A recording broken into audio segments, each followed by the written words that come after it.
IPS officer Navneet Sequeira का नाम अक्सर ही लोग बड़े अदब से लेना पसंद करते हैं और उन्हें करना भी चाहिए, क्योंकि नवनीत को ही रियल लाइफ सिंघम के तमगे से नवाजा गया है।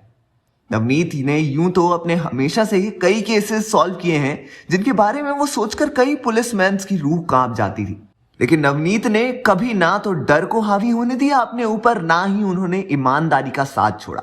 नवनीत को यूपी सरकार ने एक और उपाधि दी और वो ये थी कि सिर्फ उनके कारण ही यूपी से गैंगस्टर्स और माफिया का सफाया हो पाया था।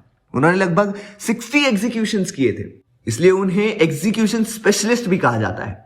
ऐसे ही एक केस आया था नवनीत के सामने आज से महज कुछ 10-12 साल पहले, जिसमें नवनीत ने एक बहुत ही कुख्यात भू माफिया को पकड़वाया था।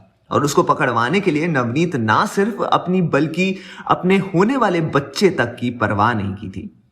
अब केस शुरू होने से पहले हर नॉर्मल केस की तरह ही हुआ था, लेकिन क्योंकि ये सारी बातें यूपी के इर्द गिर्द घूम रही थी, इसलिए ही इस केस में हाथों का लाल होना तो तय था।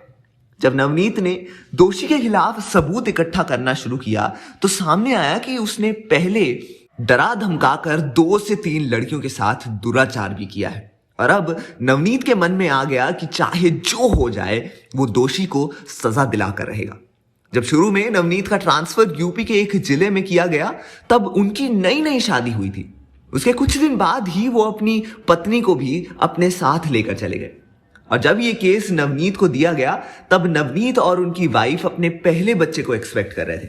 पर उस रात जब गुंडों ने नवनीत के घर में चारों तरफ से घेर लिया और नवनीत के पास कोई और रास्ता नहीं बचा था, उस रात ने नवनीत को बहुत कुछ दिखा दिया था। कैसे बीती होगी वो रात, ये जानने के लिए हमारे साथ जुड़े रहें और देखते रहिए हमारा चैनल बॉलीग्राज स्टूडियोज।